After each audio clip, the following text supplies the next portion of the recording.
I started dieting for that show in January 2007. That's when I started tracking nutrients, weighing foods, tracking my macros for the first time. I didn't actually stop tracking my macros until 2012.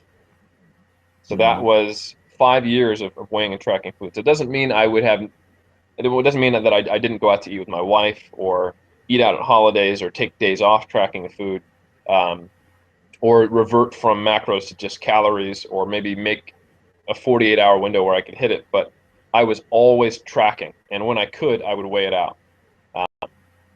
And in 2012, I kind of realized, I'm going to be moving to a new country. I'm not going to have access. And I had a discussion with my wife, and she was like, you're great about doing it in a way that doesn't affect me, but just the fact that you're doing it, to be honest, I don't think it's necessary, and it's kind of weird. And I went, it is kind of weird. That is, it's fine for me. I'm making it happen. But like, Berto, Jeff, Brad, my colleagues, they're like, we don't track macros to that degree in the off season. We keep it in check, but do you really think you need to weigh out your oats every morning? That kind of thing. Like, do you not know what a bowl of oats should look like?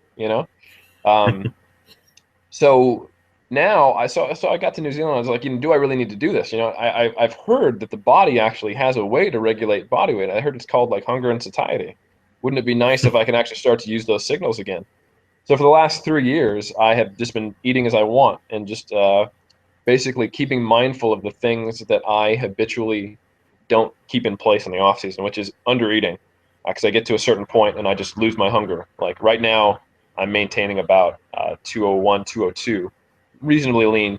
But if I try to get any heavier than that, or even try to maintain that, I just kind of basically what will happen is I'll end up just cyclically accidentally cutting because I lose my hunger signals. So I have to ensure that I eat enough, and I have to ensure that I get enough protein in. So I track a few things. And to be honest, if you track for 5 years, you can't not know where your calories and macros are roughly.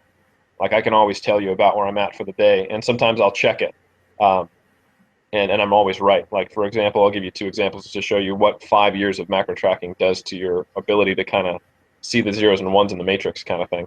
Um, a buddy of mine had a yam on his desk, and I said, "Hey, I think that's, or it's called a kumra here." I said, "I think that's 63 grams." And he was like, "What?" I was like, "I bet you that's about 63 grams." And he was like, "Shut up." He put it on the scale, and it was 62 grams. So and then he Yeah. did it, I did it again just to show that it wasn't like a magic trick, like just a fake thing. It wasn't a fluke.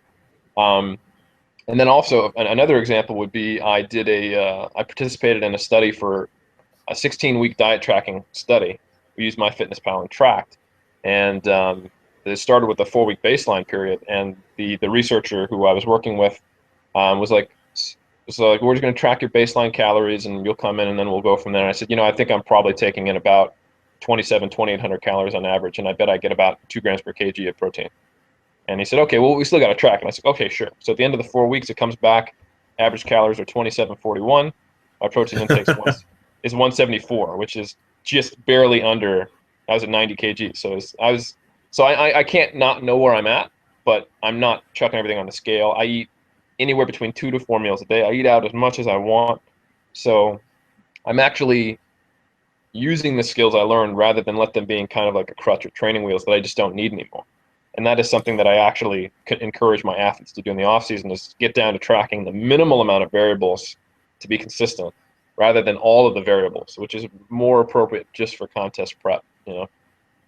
Yeah, it's two quick points I want to make off of that. Is one of them is, I think if when we're talking about flexible dieting, I guess that's all cool and fine. But I think for a lot of people, the more you include these quote unquote junk foods, the more accurate you have to be with your measuring, because the less you can rely on your natural satiety signals, right?